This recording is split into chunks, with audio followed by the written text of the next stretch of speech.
Thank you very much, ladies and gentlemen. I'm very grateful for that fantastic reception.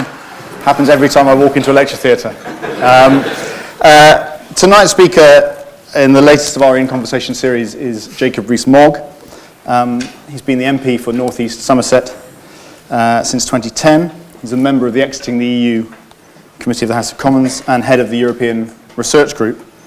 He is also, and I suspect this is at least in part why you're here, currently the bookies' favourite to be the next Conservative leader.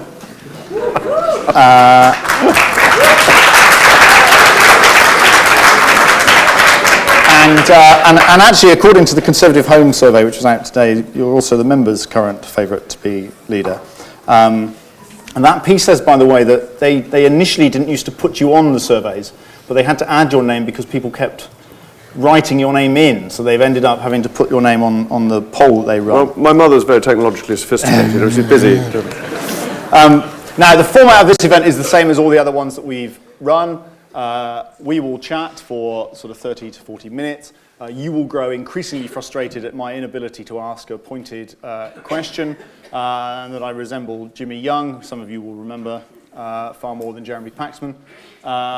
After that point, we will throw it open to you, and you can ask the pointed, laser-sharp question that you've been preparing for the last 30 or 40 minutes.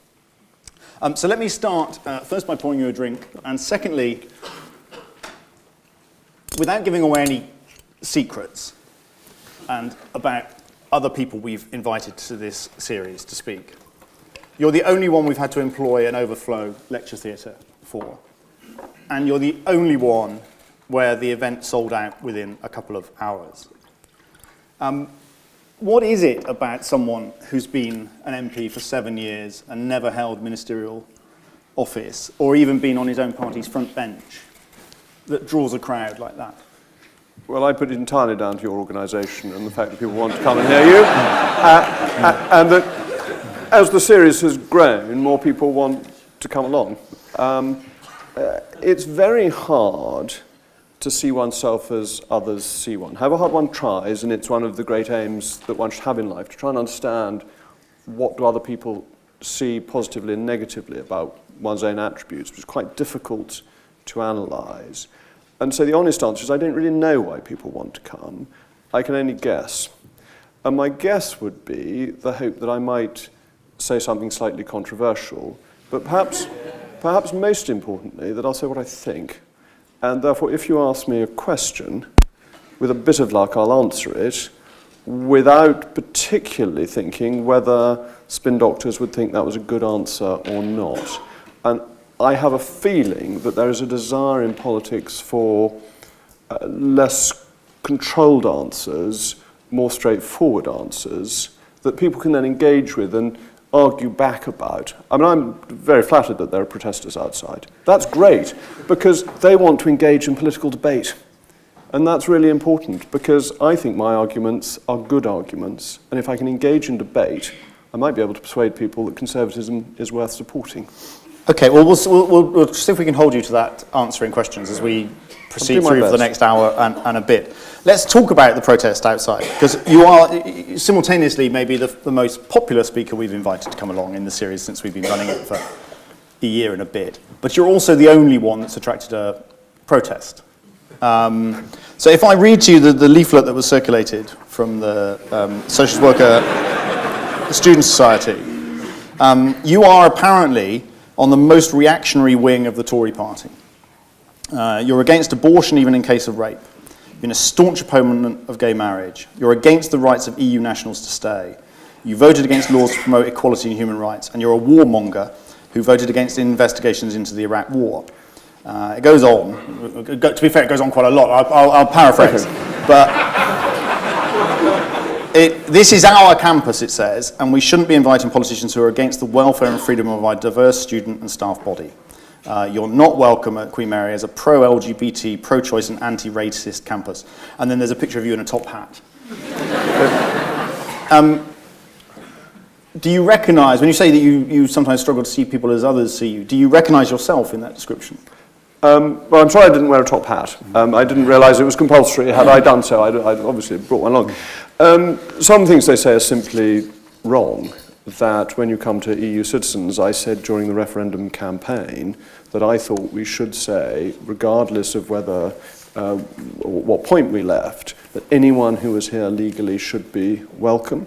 And I actually think this is really important because, to my mind, people who have left their home and left their family, moved hundreds of miles to a country where they don't speak the language, to work hard and contribute to our society, and did so lawfully under laws we had passed, should be admired and respected, not treated as if they're not welcome. So European member state citizens who have come to the UK, we should admire and value and protect all their rights. So on that, it's simply wrong.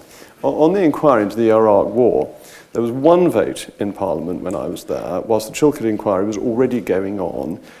It's on theyworkforyou.com, and there were lots of votes when Tony Blair and Gordon Brown were in charge, which Labour routinely voted against. I was all in favour of an inquiry into the Iraq War. I'm not a warmonger. I've had grave doubts about what the government decided to do in Libya and in Syria. And so I think it's just, some of it's just mere abuse. But do I believe in the sanctity of life? Do I believe that life begins at the point of conception? Yes, very strongly. I do believe that. I think that is when a person is created. And that if you believe life begins at that point, then can you really say it's reasonable to take it? I don't believe in capital punishment either, for exactly the same reason. I don't think it's right for the state to take life. Of all the things I wanted to talk to you about, the one that I was absolutely determined I was not going to raise, because it seemed to me it had been covered remorselessly in almost any interview I'd read with you over the last couple of years, was the nappy thing. But almost everybody I've said, I'm doing this interview with Jacob, they've said, oh, what about the nappy? So it has clearly struck a chord with people. And as I understand it, your position is that despite having 6 children, you've never changed a nappy. And that's because, in your view, that's the nanny's job. And the nanny would be disgruntled with you were you to attempt to change a nappy because that's her job and you wouldn't do it very well. Is that a fair summary? It's slightly more nuanced than that. You must bear in mind, the nanny we're talking about is my nanny, who's worked for my family for 52 years and still pretty much thinks of me as one of the children she's looking after. So nanny's views of these things are quite firmly held. You'd be amazed by how many men I've spoken to have either said to me, they've never changed any nappies either, or lucky me. I do recognise that I'm in a fortunate position, but it's absolutely true. Nanny would not think it was a good idea for me to be changing nappies. She thinks it's her job, and people do take a pride in their job. And I think it's important not to interfere in other people's roles. But does that mean your wife hasn't changed a nappy either? I don't know. My wife's definitely changed lots of nappies. You'll see where I'm going with this. Why is it okay for your wife? I mean, I understand the argument that says we employ the nanny changes the nappy. But why is it okay for your wife to do it, but not for you to do it? I'm not sure Nanny's too delighted that anybody other than Nanny changes nappies, but it's simply the practicalities of life. But bear in mind, I'm not in a great deal of the time. I'm coming and doing things like this. It's not as if I'm at home 24 hours a day, whereas my wife is a stay-at-home mother. You also said in one of these discussions about the nappy, you said, I've made no pretense to be a modern man at all, ever. A sentiment I understand, but objectively you are a modern man, aren't you? I mean, we are actually almost identical ages. I'm a month older than you.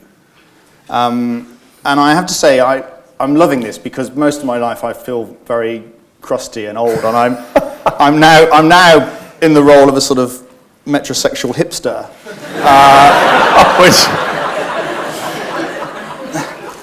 But you are, we are modern men, aren't we? You can't pretend to be a throwback to the 18th century. We are of the age that we are in, and I will confess my cover was pretty much blown yesterday when I was at the DEXU Select Committee. And I looked down at my suit and saw that it was absolutely covered in my 2-year-old's breakfast, that I had made the mistake of picking him out of his high chair, and really, I don't know how Nanny allowed me to do this, and I got permission, but nonetheless, and all his breakfast had appeared on my suit. So inevitably we are of the era that we are and can't live in a different era. I think what I'm really trying to get across by saying I don't pretend to be a modern man is I don't pretend to be anything other than what I am or who I am. That there isn't a facade that I'm putting forward, and that if we were sitting at home and having this discussion, my answers would be exactly the same. It's not something that I bring out for when I come to Queen Mary's College. Maybe a few questions about Brexit, not least because you were in the news today on this subject. At Questions today, you made the claim when asking the ministers that Charles Grant of the Centre for European Research had said that officials in the Treasury, these are your words, have deliberately developed a model to show that all options other than staying in the customs union are bad, and that officials tend to use the model to influence policy. Now, Charles Grant of the Centre for European Research has flatly denied he made any such allegation, and the audio of the meeting at which he's supposed to have said this has now been released, and he clearly doesn't make that allegation. So do you withdraw the allegation that officials at the Treasury are deliberately developing a model to show that options other than the customs union are bad? Well, it's quite interesting because he put out a tweet a few months before this meeting basically saying exactly the point I raised with the minister, and I have retweeted that if people want to have a look at it. It was picked up by Guido Fawkes, that he had said that the Treasury was trying to soften the Brexit policy. And so I had heard this rumour, and therefore I asked the minister, because it was at a meeting the minister was at. The minister's memory of the meeting was that this had been said. I wasn't there, so I don't know, and I never pretended to know, but it's very much in line with what Charles Grant tweeted in July. So it is a worrying suspicion, and I think on this whole issue, the thing I'm really concerned about is that you get, a week ago, the CBI coming out saying it's really important we stay in the customs union. You get the Chancellor in Davos saying the CBI is absolutely brilliant, or the EU-funded CBI, as we ought to call it, is a wonderful organisation and we should have as modest a Brexit as possible and remain closely aligned.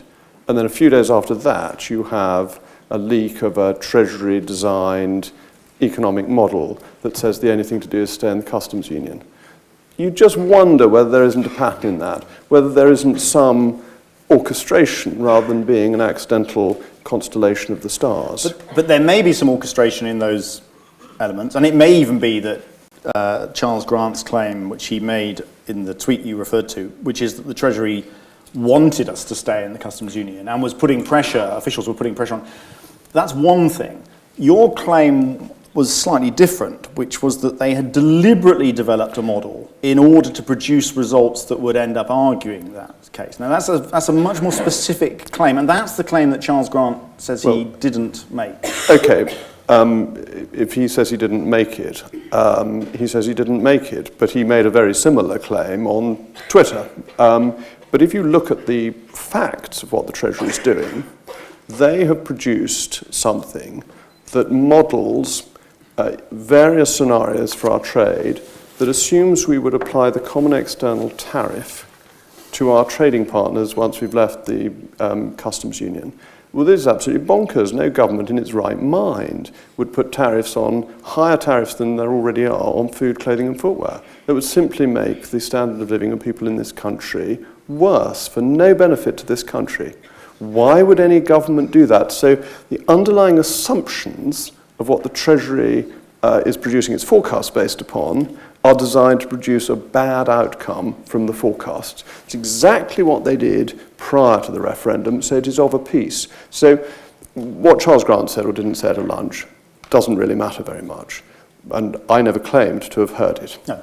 What does matter is that he broadly indicated this in a tweet. It fits in with the facts, and it's why you can be so suspicious of these forecasts, because they are designed to a particular end, and the end is to show the only thing we should do, lo and behold, is stay in the customs union, which basically means not leaving the European Union. Okay, so it is your belief that, even if Charles Grant didn't say this, it is your belief that civil servants are deliberately producing evidence in order to skew the outcome of these discussions? Well, I think the blame always has to lie with ministers, actually.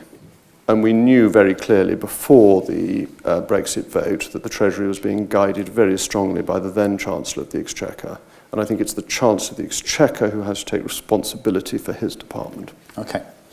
About a week ago, you had, well, I thought it was a very interesting exchange with David Davis at the Select Committee hearing, where you were pushing him on why the government didn't simply extend Article 50.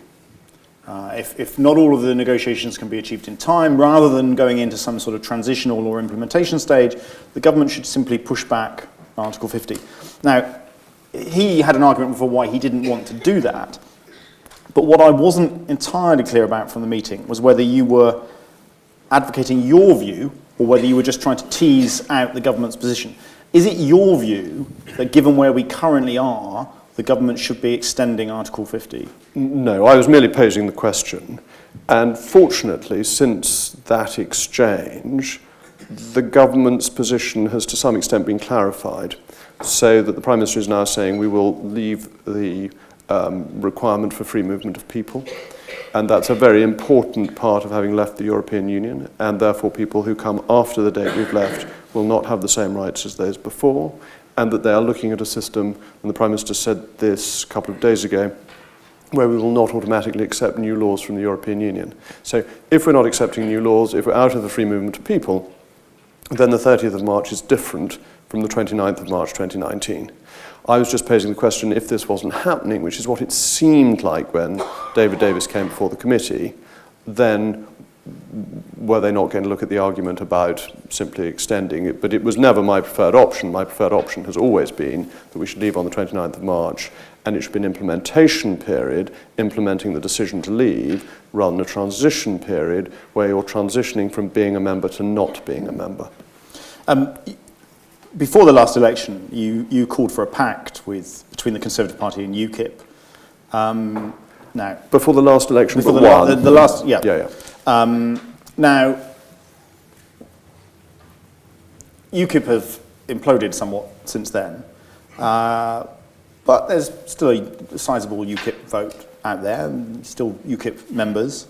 What would your message be today to UKIP members or UKIP voters after the last couple of weeks that they and their leader have had? Dear me. I'm not sure I want to dwell on private grief, but I would advise UKIP voters to join the Conservative Party and vote for the Conservative Party, because the Conservative Party is heading towards delivering Brexit. It may not provide everything in the transition period, but as long as the end state is clear that we are really leaving the European Union, that means the single market and the customs union as well, then actually the Conservative Party is doing the main thing that UKIP exists for. What I think is really interesting is that UKIP was so dependent on the charisma of Nigel Farage, and that without him as leader, UKIP has never been able to recapture the momentum he created. Also today in the Commons, as well as the question that you took part in, there was a debate about introducing a form of maternity and paternity leave for MPs, which at the moment doesn't exist. Now, the details of this are still to be resolved, and today's vote was only indicative. But are you sympathetic to the general issue, the idea that we need some form of maternity leave for parliamentarians? Yes, I'm extremely sympathetic to the idea of maternity leave. And as long as it's voluntary, I have no objection to paternity leave. Why I say as long as it's voluntary, I'd have been off for 2 years after the last 7 if it had been compulsory and you'd had 6 months every time. If it had been a year every time, I'd been off for 4 years out of 7, and I wouldn't have been much of an MP. And I don't think you should set it in such a way as that MPs feel that they've either got to be an MP or to have children. But you really want to make the House of Commons a place where women feel welcome and fully able to do the job of an MP. And therefore, all the support that is suggested to provide an extra researcher, somebody who can do the administrative work of an MP, I completely support. The thing I have my doubt about is proxy voting, because I think as soon as you allow an MP to appoint a proxy, why not then for an MP whose ill and can't come into the House of Commons for that reason? What about a Prime Minister who's in China and can't come in? And once you have a proxy for one reason, then doesn't it make it sensible to have it for a lot of other reasons? But actually, that vote of an MP is a very personal thing that can't be divided from the individual MP. How do we get around this then? Because I mean, I might share some of these concerns. I mean, it seems to me we don't want to go down the route of the New Zealand Parliament where the whips cast votes on behalf of parliamentarians. But there is a problem at the moment with particularly women who have maternity leave. They don't vote, their voting record drops, then they get pilloried in the newspaper for being the laziest MP in existence or whatever. And I'm not sure how we get around that issue if we don't allow some form of proxy voting. Well, I think we need to... Theyworkforyou.com is a very useful website. It's a very interesting website, but it's not perfect in what it reports. But it would be very easy for it to give a 100% attendance record to women who were on a maternity leave. And it would just have a footnote, or it would say, and that's not a difficult thing to do. It doesn't need legislation to do it, they could do it voluntarily. They could say any MP who notifies us that they are on maternity or paternity leave will be deemed to maintain their average voting record. It seemed to me to be perfectly fair. And the truth is that most votes in the House of Commons, whether any individual MP turns up or not, doesn't actually matter. That the government will get its business, there's a pairing system.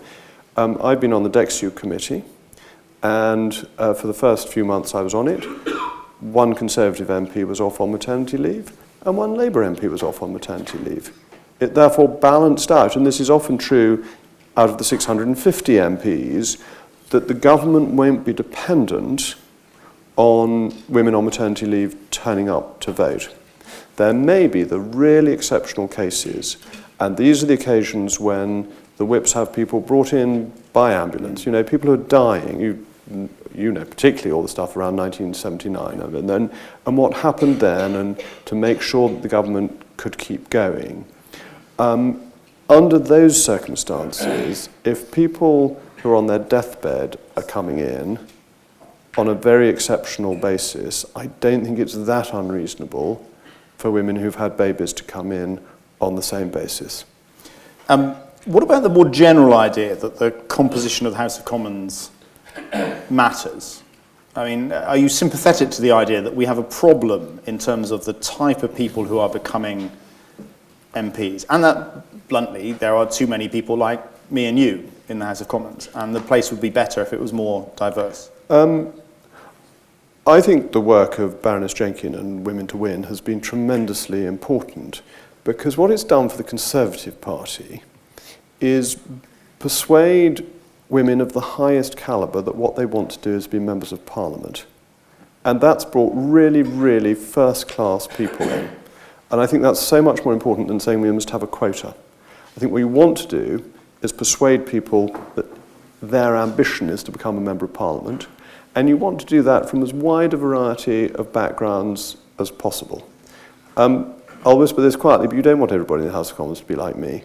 It'd be frightfully boring if they were all like me, and if everyone was like me, I wouldn't have got a crowd to turn up, would I? Because you'd all been the same as every other MP. You need variety, you need diversity, but you should do that because that's what people want to do, and because the parties persuade good people from different backgrounds to throw their hat into the ring, not because you legislate or the parties insist on quotas or particular shortlists. And if you had to come up with a couple of characteristics that you're particularly concerned about, what groups are you worried about in particular that are absent, either completely or disproportionately from the House of Commons at the moment? The people who are probably the least represented are the poorest in society. And I think that you want to get people who have... most people in the House of Commons are... And once you get there, of course, you're paid. But most people have a relatively comfortable history. And I think we need to be able, and as I understand you've done here, get people who've come from very deprived backgrounds to come to the House of Commons to bring their experience in. And that's probably the thing that is most absent. What about, I mean, recently, without going into individual details, but there's been quite a few cases of people whose pasts have been raked over and various things they've done in the past have come up and caused them problems.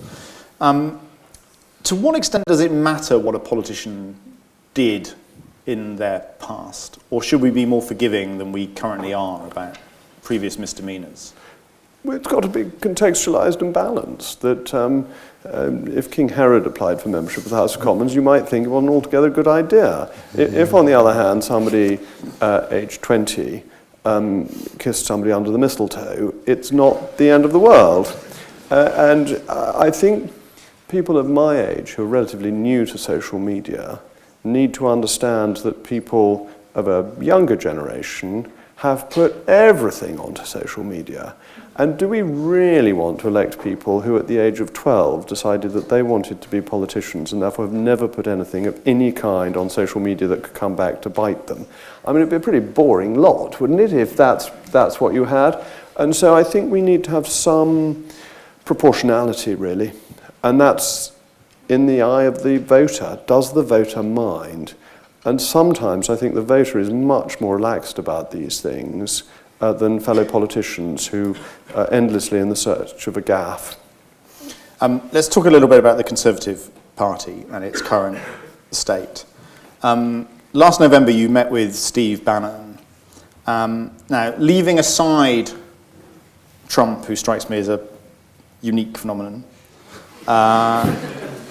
what lessons do you think the Conservative Party could learn from the broader political strategy that Bannon and the people around him espoused? It's very interesting, the Trump phenomenon, as you say. How has he been so successful? One of his successes is his ability to use social media, his direct connection with tens of millions of Americans, giving his views, avoiding the traditional media. And the second thing, and this is one of the things that I learned from meeting Steve Bannon, is his determination to deliver on some of the high-profile promises that he made, and to make sure that they happened, and that they happened in the first year, and that therefore he was keeping the people who put him in on side. So what do we learn from that? As Conservatives, we should be good at using social media, and better than we are, but that also if we make promises in our manifesto that appeal to our voters, it's really, really important that we deliver on them, because people take those promises seriously and will hold politicians to account on it. Labour Party currently has somewhere over 500,000 members. The Liberal Democrat membership is currently the highest it's ever been. Green Party membership is not quite as high as it was a couple of years ago, but still a damn sight higher than it was 4 or 5 years ago. SNP membership as a proportion of the Scottish population is the highest of any political party in Europe. The Conservative Party is now down, we think, to about 100,000, maybe slightly more than 100,000 people. And this strikes me as an inherent problem for the party, and lots of evidence at the last election that getting people out there knocking on doors matters. What can you do to reverse that trend in Conservative membership? Look to history, because the Conservative Party was the first mass political movement. The Primrose League is incredibly successful at the end of the 19th century. It gets up, I think, over 1 million members by 1910. And then the Walton reforms get the Conservative Party to over 2 million members.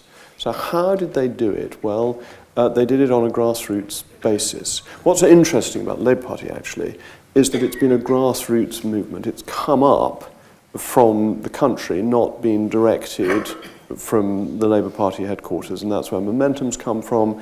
And what have they done? They've harnessed social media. Jeremy Corbyn has, 1.5 million followers on Twitter. The Prime Minister has 400,000. So they've been more successful at doing that. They were more imaginative about social media in the last general election, and I think that's how you connect more broadly with society rather than with the Conservatives' relatively ageing membership. What else do? You get out and talk to people. That I think one of the things we haven't been doing, that we were discussing before we came in, Sam Gyimah came here, and that's really important that politicians should be out and about meeting voters. In the general election, it was very controlled, that the Prime Minister was kept in a bubble to keep her away from voters, and whoever advised on that was making a mistake because it made the politicians remote. But you have to get oomph to the local party so that people feel there's something on the ground worth doing, why they want to get out in the rain and deliver a leaflet, but it needs to be more than that. You need some invigoration, some excitement, some feeling that being a Tory member can change the world, that you contribute to policy rather than just being expected to tramp the streets. And so I think we need to create an excitement about it, an energy about it, and we need to talk to people more. And one of the few powers that Conservative grassroots members still have are exercised in leadership elections. Although not at this stage, but the first stage of any leadership election in the Conservative Party at the moment would be a vote of no confidence in the Prime Minister triggered by letters sent by MPs to Graham Brady, the chair of the 22. Have you signed a letter to Graham Brady calling for a vote? No, I haven't. Are there any conditions under which you would do that? Not as long as Mrs May is the Prime Minister, no. I would not sign a letter calling for her to go. I think the Conservative Party gets itself into an awful muddle with leadership elections, that they create an enormous amount of bitterness and very rarely leave you better off than you were before. I think it took the Tory Party 20 years to recover from the decapitation of Margaret Thatcher. And I think that... You could argue it still hasn't. You could argue that. It's not an unreasonable argument, actually. And 20 years was a relatively arbitrary cut-off. And so I think that Mrs May has set out clearly what she's aiming to achieve with Brexit in her Lancaster House speech, Tory Party manifesto, slightly watered down by Florence, but not impossibly so, something that people like me could live with. And it's worth supporting her to do that and recognising some of the difficulties that would be faced by any leader with a very small majority. That it's all very well saying there should be the smack of firm government, but if the smack of firm government comes up with a parliamentary defeat, it doesn't look strong, it looks weak. And the Prime Minister every day and the Chief Whip have to balance whether they can get something through the House of Commons. And if they can't, they're better off not proposing it. So in the event that there is a vote of no confidence, you would support the Prime Minister in that? I'm supporting the Prime Minister, yes. In the event that she did not, either stood down or was defeated in such a vote and there was a vacancy, to return to what we were discussing right at the beginning when the Conservative Home website discovered that you were currently the party member's favourite. Your line on this, as I understand it, is there is no vacancy. But you could follow General Sherman, who famously said, if drafted, I will not run. If nominated, I will not accept. And if elected, I will not serve. I mean, you could rule out the possibility that under any circumstances would you run for the Conservative leadership. I think, once again, one can look at history. No leader... Well, General Sherman is a historical figure. Indeed. And tanks have been named after him. But I'm a backbench member of Parliament, and in government, no backbencher has ever gone on to be leader of the Conservative Party. It has happened in opposition. But in government, the Conservative Party, since Stanley Baldwin, has always gone for somebody who has been Chancellor, Foreign Secretary, or Home Secretary. And the reason for that is that it used to be chosen, as you know, by the Magic Circle, but is now chosen by parliamentary colleagues, and they always go for a senior cabinet minister. So I think it's better, rather than dealing with what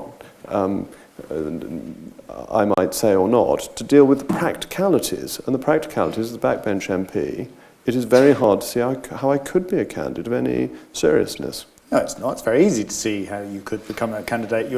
Because the rules now are different to the rules in 1963 or 1955, and so it would be very possible for you to become a candidate. You would merely have to be in the last two of the parliamentary party and then go out to the grassroots, and where you are currently the favourite. So it's very flattering to be the favourite of the grassroots. I'm genuinely that I greatly appreciate the confidence that people are showing in me, and I hope I can use that to advance the political ideas that I believe in. But you have to be voted through by members of Parliament, Conservative members of Parliament, to get to that last two, who expect to be voting for a minister. And that's where history's always been. So, okay, so you... In which case, were you not to be a minister, and then obviously in a few years' time you may be a minister, but were you not to be a minister, you wouldn't stand because there would be no point in you standing? I can see no circumstances where a non-minister would be likely to be a serious candidate. Okay. Well, final couple of questions and then we will throw it open to the audience. You did an interview the other day in which said you'd never been to IKEA. And how many of you thought I was regularly in IKEA, if you thought about this at all? I'm not Mr. Flatpack. McDonald's.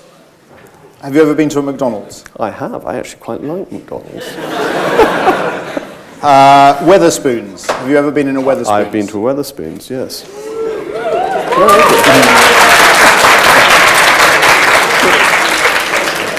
So it's a great Eurosceptic chain, so all go and drink your beer in Weatherspoons. Nando's. Never been to Nando's, no. No. Greggs. Yes. Now, if you want to get the best cream buns, go to the Greggs in the High Street in Keynsham. It's actually, you'll know all my secrets. This is my Friday treat when I've got a day in the constituency. I go into Greggs and buy for my agent and for myself cream buns. I usually have a chocolate eclair or one of those very gooey shoe buns. Anyway, they're jolly good. And the last of these, Lidl. I've never been into Lidl. Right, I could have guessed that. And the two questions I always ask to round up, and then we will throw it open to the audience. When you were growing up, who was your political hero? When I was very little, and this is a dark secret, it was Harold Wilson, but that was because we lived in London in Smith Square, and he was living in Lord North Street, and having the Prime Minister living a few doors away from me was really quite exciting. But then I realised he wanted to take all our money away, and I thought this wasn't a good idea. From then on, my great political hero was unquestionably Margaret Thatcher. The clarity of thought and of purpose, the drive, the energy. She was a most exciting leader. And the last question before we throw it open to the audience, if you had a piece of advice to give to a young, aspiring politician, what would that advice be? Perseverance. When I was applying for seats, I lost count of the number of seats I applied for. And by the time I was applying to North East Somerset, Conservative Central Office was absolutely desperate to stop me being selected. And that if you want to get on in politics, you can, but you have to keep going. You have to throw your hat into the ring again and again and again until people get bored of throwing your hat back at you. And that would be the advice I would give really strongly to all of you. People I knew at university, cleverer than me, more political than me, all those qualities that would have made them brilliant MPs, but not perseverance. And if you've got perseverance, then you will get through into the House of Commons. Okay, well, we're going to take questions from the floor. We're going to take questions in groups of two. And because there's an overflow room, in a minute I'm about to check tweeted questions, and I will throw some of those in that may have come from the overflow room. So if I'm looking down at my pad, I'm not ignoring you. Just one thing. Last week, or whenever he was here, 2 weeks ago, Sam Gyimah had the crazy idea that he wanted to hear what you thought. I thought it was a ludicrous idea when he expressed it to me. In order to get through as many questions as possible, let's have one sentence that ends with a question mark, please, in each question, and then we can rattle through as many, and I'm sure Jacob Rees-Mogg will be brief in replying as well. So, first one is this chap here with the sort of burgundy top and the black hair, and I'll take this woman down here, please. Yes, you, yeah. So, start, please, sir. Do you want me to stand, or? No, you can stay seated. Unless... Okay, so over the last 8 years now, we've seen a massive rise in poverty. A fifth of the UK population now live in poverty, and child poverty has gone up dramatically. Do you agree that this is an absolute disgrace? Do you agree that this has been caused by Conservative Party policies, and what would you do to change the situation? And we'll get through more if we don't applaud the question. And now the woman, yes, please. Hi, Mr. Rees-Mogg. It's Brenda from Bristol. I'd like to ask you what incentives the government are implementing to support SMEs in preparation for Brexit. I note that Enterprise Ireland, they have a scheme offering a €5,000 grant. And I'd like to know whether our government are likely to implement the same scheme. Okay. On the issue of poverty, it very much depends on what figures you're dealing with and whether you're dealing with relative poverty or absolute poverty. Absolute poverty has continued to decline in this country, and interestingly, inequality is at its lowest level since 1985 in this country. And what the government has done with its welfare reforms, to my mind, has been really important. And as it's rolled out, as the universal credit is rolled out, key, because it will ensure that there is always an incentive to be employed rather than unemployed. It takes away the poverty trap. So, under the universal credit, 63% of benefits will be withdrawn for every pound earned. And that sounds high, and in my view it's too high, and it should be an object of policy to reduce it.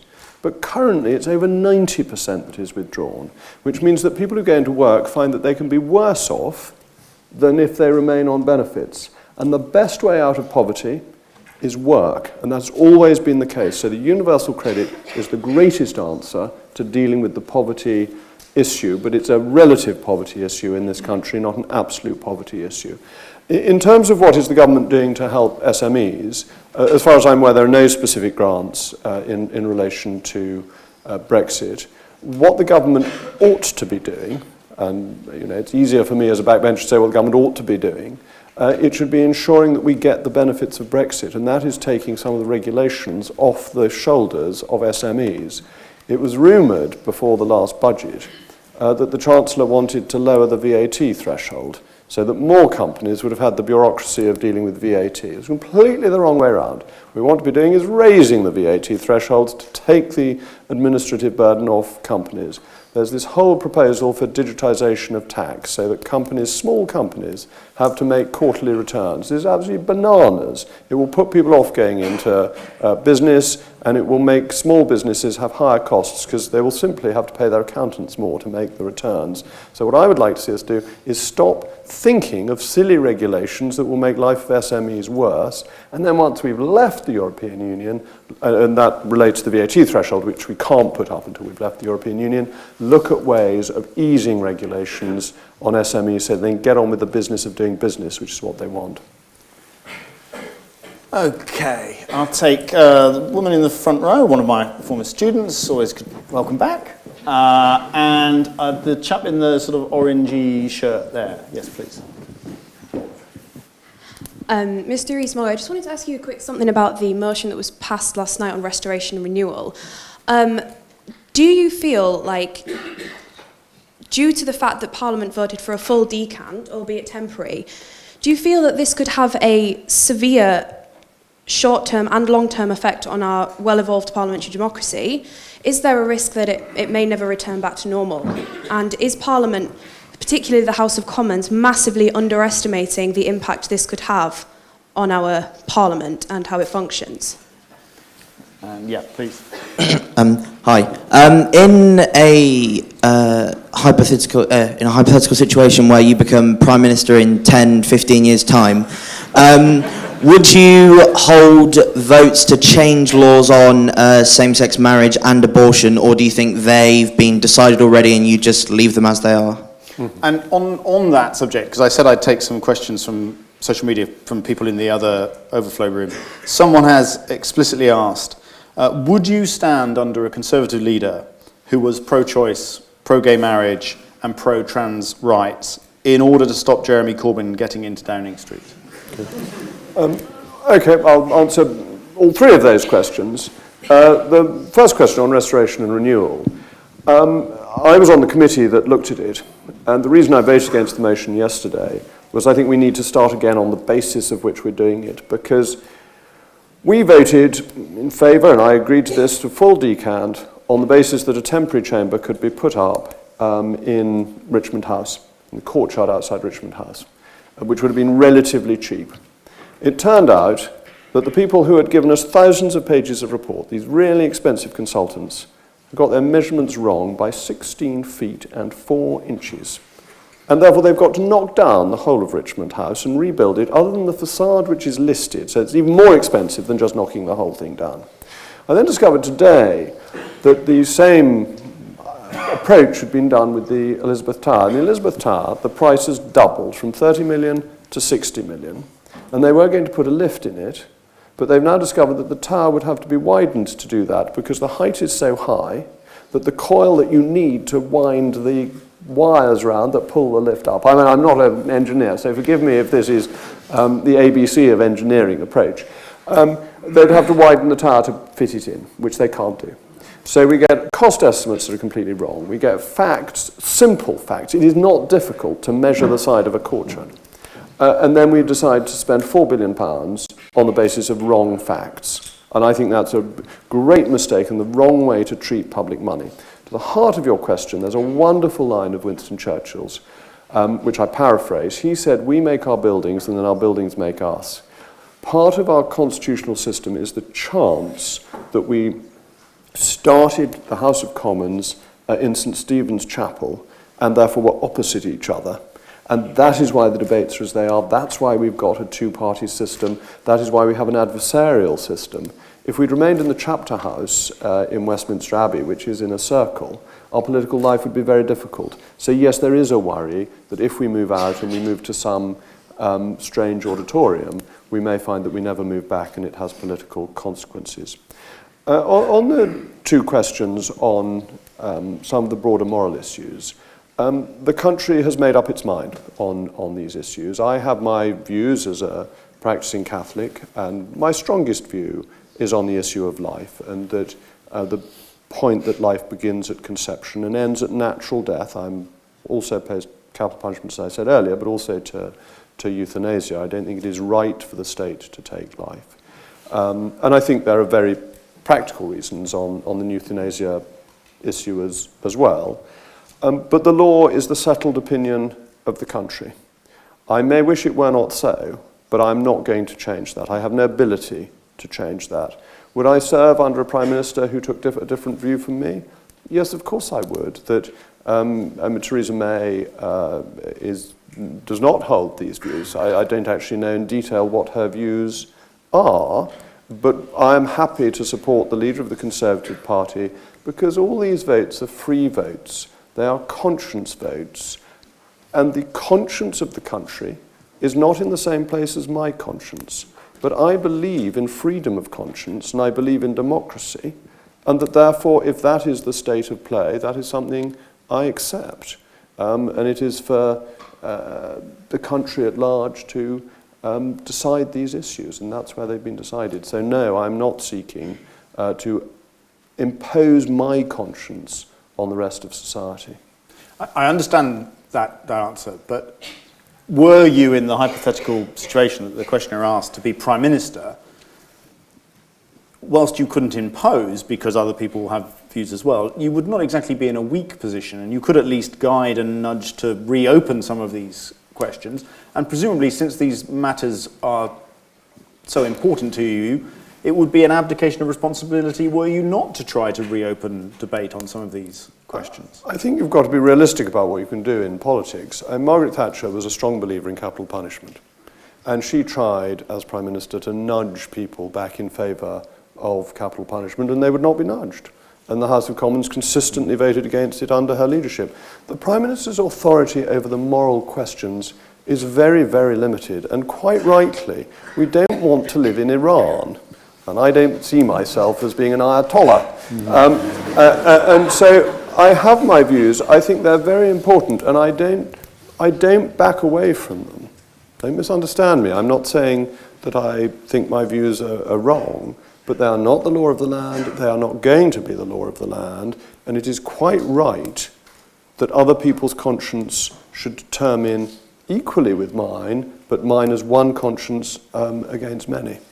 Okay, let's take some more from the floor. I knew we'd have hands flying up. We'll take the woman about 4 rows down. Yeah, with the burgundy top, please. And I'll take this chap here. Right, yeah, there. Yes, please. No, don't look around. Yep, you. Yeah. So, please. Hi, I'd like to ask you about where you stand on the indefinite detention of asylum seekers, hundreds of which are kept in detention centres, 13 of them, they're survivors of rape, of FGM, of human trafficking, and a lot of and there's been people have been vocal about this issue from all different sides of the political spectrum. So I was just wondering where you stand. You've not been shy to put principles before party politics, so I'd like to know where you stand. Okay, and yes, please, sir. Hello, yes. A journalist that I know said that if the Conservatives are unable to fix the housing crisis and allow the young to be able to buy their own homes or flats, then Jeremy Corbyn will be the next Prime Minister. Do you agree? The question of holding people indefinitely is a really important one. We have to have a functioning system that ensures that people who come to this country can come legally, but we also have to have a system that recognises that some people come as genuine refugees who have suffered serious abuse, and to lock them up seems to me to be wrong, but we've got to know which is which. And do we get the balance right? I think it's very unlikely that we do, that the ability, the success of the Home Office in deporting people who are here illegally is very low. It's not a very well-functioning system. But I think we are a land of liberty, and we believe in liberty for everybody, and we believe in the rule of law for everybody. And that means respecting the rights of all people who are in this country, but we also have to have a system where people who have broken the rules can be safely deported. It is not always easy to get the balance right, and mistakes will be made. But if there's somebody, as you say, who has been raped or who has been tortured or suffered from FGM, then to be holding somebody in that situation in indefinite detention would be deeply troubling. On the question of housing, this is the real challenge for the Conservative Party. And one of the things I think most strongly as a Conservative is that what we're there to do as a party is to deliver as much of what people want as is possible and to take obstacles out of their way. I think, ladies and gentlemen, you make better choices about how to lead your life than I can make for you. I don't believe in the socialist approach that the collective is more important than the individual, and I don't therefore believe that you should be nudged to lead your life in the way that I think is good for you. And when you do opinion surveys, and this goes back to the introduction of the Town and Country Planning Act in 1947, as to what people want, 80% say they wish to live in houses with gardens. And it seems to me that is what the government ought to be delivering. Not tower blocks, not houses with no garden, not incredible dense housing, but housing with gardens. And to do that, as Conservatives, we have to challenge some of our supporters who have been saying we can't build on this space and that space and the next space. Do you know, the interesting thing is, most of our supporters are now ahead of us as politicians. I think the country at large recognises that we need to build hundreds of thousands of houses, and to do so we cannot protect every blade of grass in this country. And we should assume that people want the quality of housing that we all want for ourselves, and that should be made as easy for people to get as possible, but that means lots more building. And we should really look to help people in their ambition to own their own houses, because once people have a stake in society and you have a property-owning democracy, you have a more vibrant and active democracy, and yes, you appeal to younger people.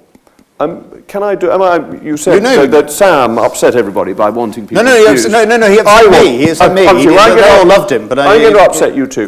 Who here wants to own his or her own home at the end of, by the time they're 30? Okay. There's groans from those over 30. All right. Yeah. Okay.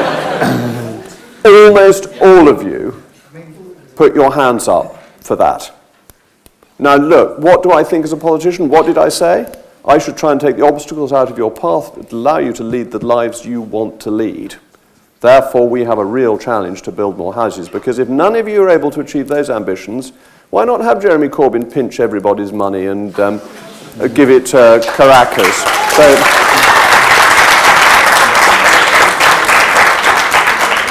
Okay, right, so can we have a microphone for the lady with the glasses about 5 or 6 rows back, with the grey top and specs? and then we'll have the chap, the row in front, the ginger-haired chap as well. Yeah. See, there is an advantage to it. There is an advantage to it.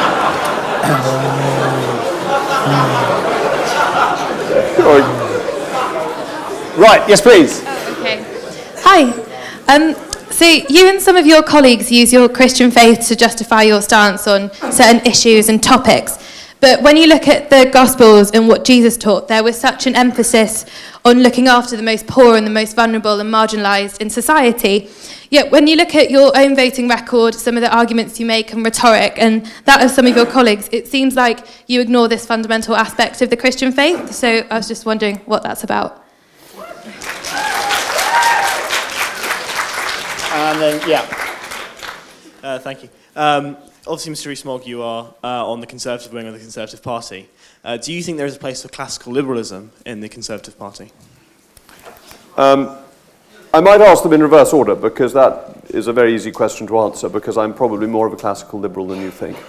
Certainly in terms of economic policy, and I am not on the authoritarian wing of the Conservative Party in terms of law and order, and I believe in our ancient liberties, which I think are of great importance: the protection of trial by jury, the presumption of innocence rather than of guilt, the protection from unreasonable searches by agents of the state, the requirement, I've been very sympathetic to the pro-Europeans on the issue of Henry VIII clauses, because I don't think the executive should have power to tell us all what to do without any say-so of Parliament. So I'm more of a classical liberal than I might want to admit to myself, but certainly than some you may think. To come to the question of Christianity and the teaching of the Gospels, and your basic question, am I a Pharisee? Which I think is a very interesting point. I believe that conservative solutions help the poorest in society most. Okay, let me tell you what I want from Brexit. I want us to take tariffs off food, clothing and footwear. Food, clothing and footwear make up 21% of the average family's budget. But for the poorest in society, that is a higher percentage, inevitably. The average tariff on clothing and footwear is about 11.5% plus 20% VAT. So you're talking about 13.5% to 14% tariffs on clothing and footwear. On food, the tariffs are so high that there's very little import from outside the European Union. If you can make the 21% of people's expenditure, and it's more, as I say, for the poorest in society, 20% lower once you've taken off the tariffs and you've taken away the non-tariff barriers, that is a dramatic improvement in the standard of living in the poorest in society. And frankly, it makes remarkably little difference to the richest in society, who have a much lower expenditure on those essentials. That's why I say conservatism helps the poorest in society. Go back to Margaret Thatcher and the sale of council... Thank you. The sale of council houses was transformative in allowing people to become part of a property-owning democracy, to give them a real stake in society. And it allowed people freedom over their own lives. They weren't any longer told by the council what colour they had to paint their front door. And it gave people a stake in their society, it gave their children a stake in society, and it helped get people out of poverty. These things are really transformative, and they are conservative. And I have never thought that you make the poor richer by making the rich poorer. It doesn't work. It's been tried and it fails. Capitalism actually lifts everybody. And if you don't believe me, okay,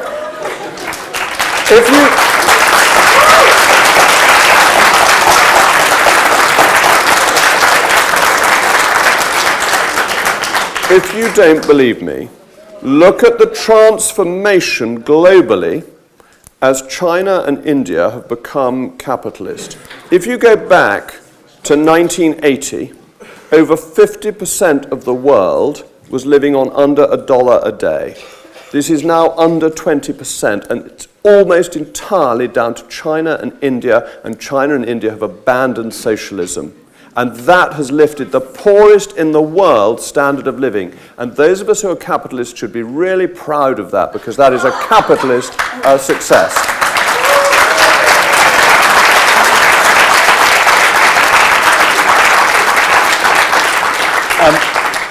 I promised I'd read some out, so I'll read two more quick ones for you, and then we'll take some more from the audience. Someone said, since you said you would be honest in your answers, do you honestly believe Theresa May will be Prime Minister by the 31st of March 2019? This one, I think I know how you will answer this one.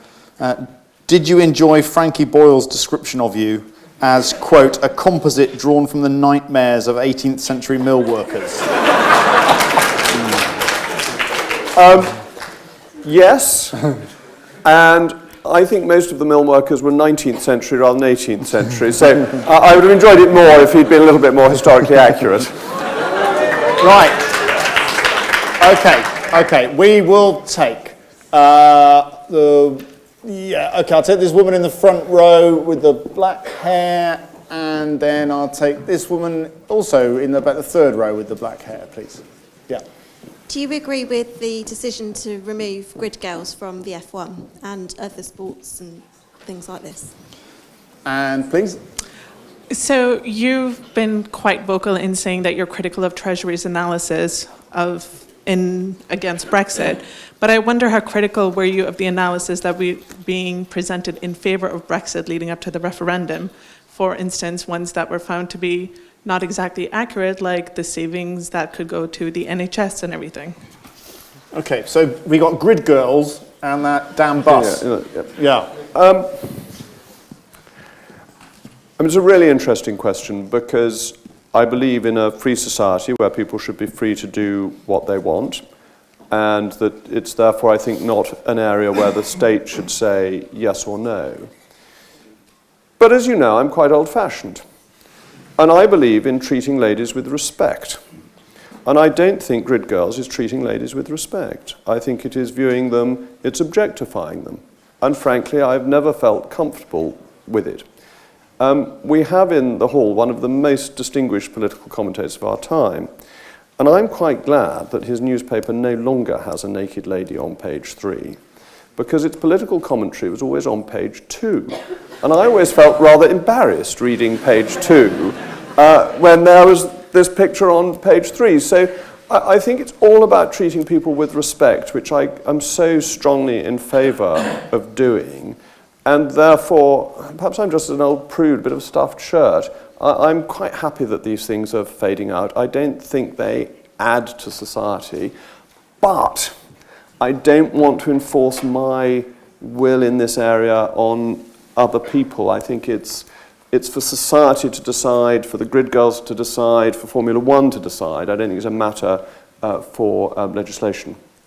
On the bus, big six-wheeler, scarlet-painted, 97 horsepower diesel bus, to quote Flanders and Swan, who are always worth quoting.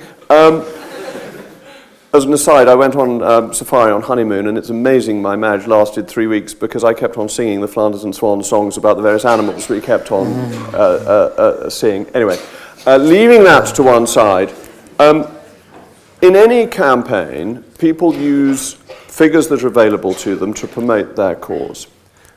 I did not, as it happens, like the £350 million figure, but it wasn't untrue. It was a figure that you came to if you added up our gross contributions annually to the European Union. And therefore, it was of a much less misleading type than the figure produced by the Treasury that I think said we would all lose £4,800, 27p and a farthing if we voted to leave.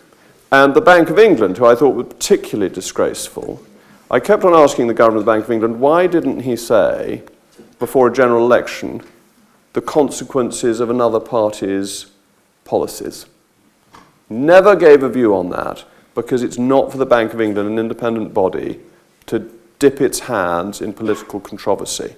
But the Bank of England, as part of the Project Fear, decided to besmirch its own reputation. And that was a sadness, because I admire the Bank of England, or did historically. and many people did.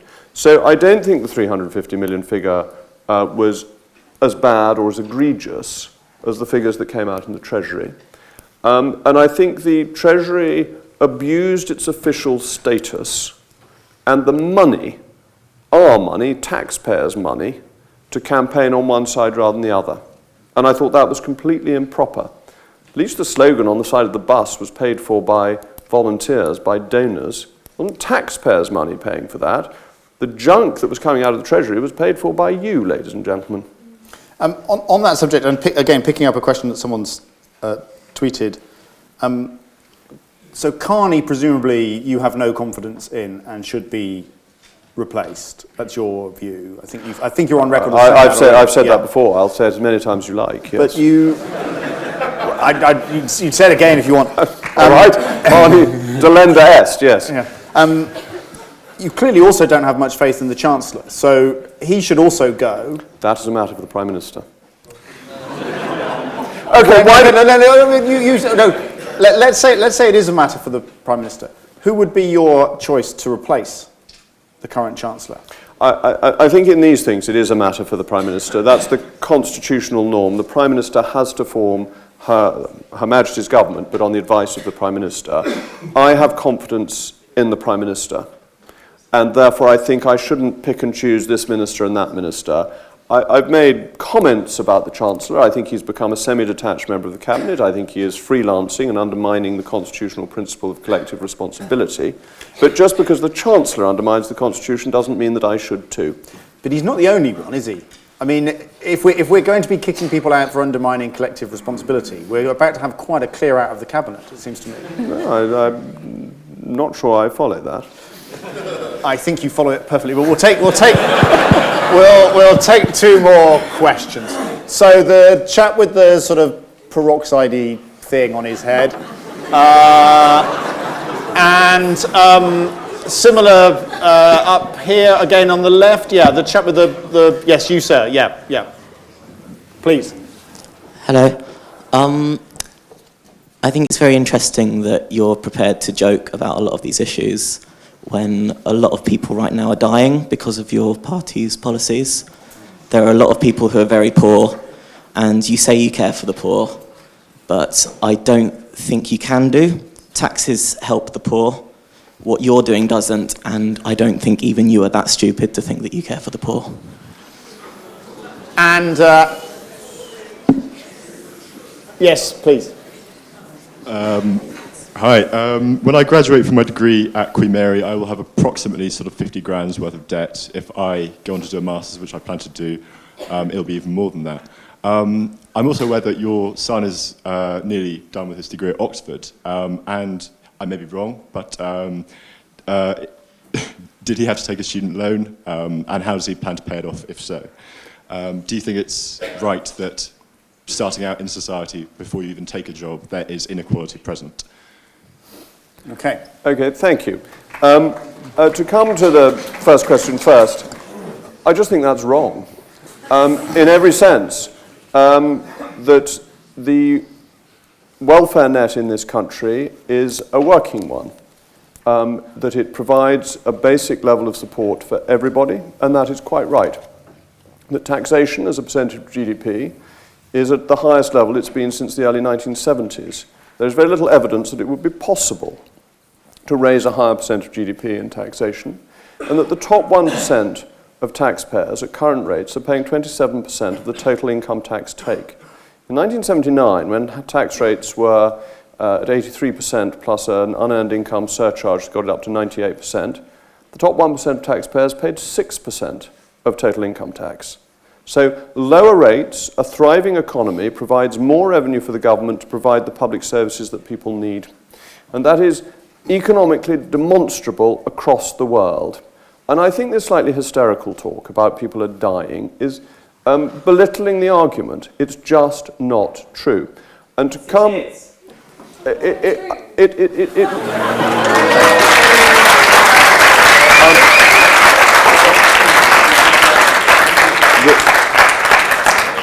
Thank you for the voice of reason. To come to the gentleman, there's some confusion. though I happen to think all my children are extraordinary geniuses, my eldest son is only 10, so I'm not sure how he's about to complete his degree at Oxford.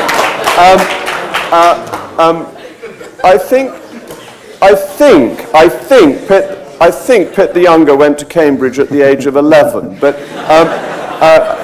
that's very exceptional. But I want to answer the serious underlying point. I believe in choice. And I believe that people who make choices should also have responsibility for those choices. And if you have decided to come to university, and may I say a great and successful university that you are at, one of the leading universities in the country, you have made that choice which will lead to you having higher earnings. Out of those earnings, you will pay back the cost of your education. If you don't pay for it, it has to be paid for by somebody else. And you may think it will be paid for by some mythical billionaire. It won't be. National insurance contributions start being paid by people earning about £120 a week. Do you think they should pay for the choice that you're making? VAT is paid by everybody. So what you're really saying is that poorer people than you should pay for your education when you've made the choice and you will get the benefit. I think you've made the choice and you should have the responsibility. But there are great protections. Until you're earning £21,500, you won't pay back. And that's going to rise to £25,000. So that if it turns out that the education on which you've taken out the loan doesn't make you that extra money, then you don't have to pay back and the debt will be written off eventually. So it will depend on your success whether you contribute or not. And I think that's absolutely fair, because therefore you are free to make the choice with a safety net that you won't have this impossible burden in the event that you're not economically successful or that successful. But it means that you can take further choices in your life relatively free of that burden. And I think that's really important and a safeguard. But you know the best thing? That the poorest decile in our society have seen a 73% increase in places at universities since loans were increased. And do you know why that is? It's because the cap on places was removed. When it was all funded by the state retaliated by capping the total number of places. But who were least likely to get the places that were available with a limited pool? Those who had previously been let down by the education system, or whose parents had been let down by the education system. Once the cap was removed, ambitious people from the poorest section of society could suddenly go to university. As a Conservative, I'm really proud of that. I think it's the right policy and a good policy.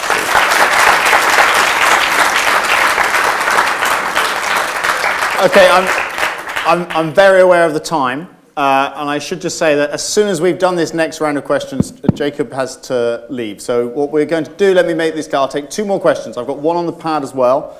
At the end of those questions, we'd like you to stay seated, please. There will be drinks outside for those of you that want to stay, and you can go and have a glass of god-awful university wine through that door.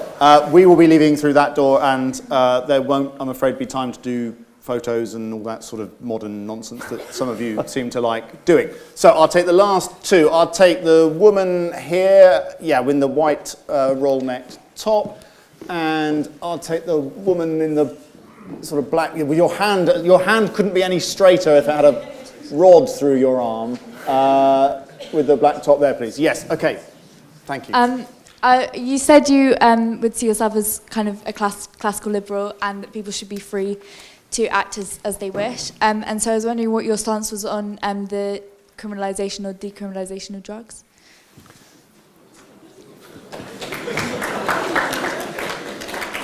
Okay. Yes, please. You've referred a lot to history throughout your talk tonight, and you also mentioned that the voters need to feel like the Tory party can change the world. I just wondered, can the Tory party change the world, or are you a party that promotes stagnation or maybe even regression? Well, okay, but as those are the last 2 questions, before I answer them, can I thank you very much for having me? It's been really interesting to come. Thank you for all the questions. I was told I would be put through the mill, and I think the questions have lived up to the billing. Thank you. But from my point of view, that makes it much more interesting. So I really appreciate that and the opportunity to discuss these issues. And Phil, thank you so much for inviting me. But to come to the two questions, the legalization of drugs. I think the state should always be very careful about what it makes illegal, but that in the case of drugs, the onus of proof is on the side of those who want to liberalize. What do I mean by that? There has been increasing evidence, particularly with cannabis, that it has serious psychological effects on people. And I think the people who are in favor of legalization need to show that those effects are not there. I've always thought in politics you should have very clear principles, but you have to have a dose of pragmatism as well, and you don't want to take undue risks. So, to take another example, gambling. If we didn't have any gambling laws, I would be very reluctant to introduce gambling laws. If you want to set up a bookmakers, if you want to have a bet amongst yourselves, why should the state interfere? But we've got very strict gambling laws. And the thing I've discovered as a constituency MP is that by and large they're quite successful. And I've had people come to my constituency surgery whose lives have been ruined by gambling. And is it wise of me, however much I believe in liberty, to say that my ideological belief in liberty should risk people absolutely destroying their lives because I made gambling easier? And the same applies to drugs, that ideologically, I see very clearly the argument for legalization. But then I know that it ruins people's lives. So the onus of proof, I think, is on people who want to legalize to say this will not have risks, this will be secure, this will be safe, it will not lead to more deaths or more crime or more lives being ruined. And so, without denying the ideology, I think in day-to-day politics you have to have a layer of pragmatism on top of it. Conservative Party, is it the party of change? Well, I think the role of the Conservative Party is to keep what doesn't need changing and to change what does. And that's easier said than done. But that I don't believe in perpetual revolution. I don't believe in throwing over the tables for the fun of it. But yes, lots of things need changing and improving. And the Conservative Party, when it's at its most successful, is a real engine of change. The brief, I don't know how long I've got, but Disraeli, 1874 to 1881, transformative social legislation on housing, on water, on public health, all about improving the condition of the poorest in society. Harold Macmillan building 300,000 houses a year, and Winston Churchill lifting all the post-war restrictions that still remained. And bear in mind, the socialists wanted to keep rationing going on forever, because they thought it was best determined by the clever people in Whitehall. Douglas Jay said in 1947, the truth is the man in Whitehall really does know best. That is the antithesis of what I believe. The Conservative Party did its best, frees people up, and helps the condition of the poorest in society. Margaret Thatcher, transformative in terms of freeing the economy from detailed regulation, stopping the trade unions, ruining people's lives by the closed shop, by mass picketing, by all the bullying that went with that. And that's our challenge. What should we be doing now that liberates the people and helps them lead the lives they want and encourages that change? And I think it's housing, I think it's taxation, and I think it's lowering the price of food, clothing and footwear once we've left the European Union. And there are really important changes we can make based on our idea. There's one simple idea, ladies and gentlemen. You know better how to lead your life than I know how to lead it for you. And therefore you should be left to lead it for yourself, and I should take obstacles out of your way rather than pretending that nanny knows best. The only nanny who knows best is my nanny in personal circumstances.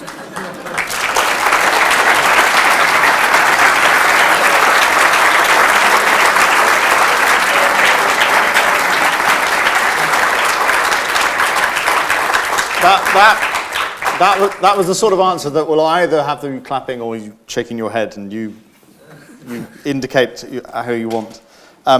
This is not a question because we're going to wrap up now, but someone, Ewan on social media, did say, can you ask Jacob if he's so pro Wetherspoons, has he used their app?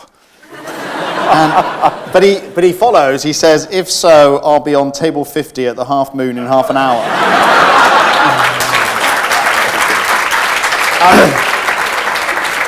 As I said, please stay where you are, but before Jacob leaves, please thank him in the usual manner.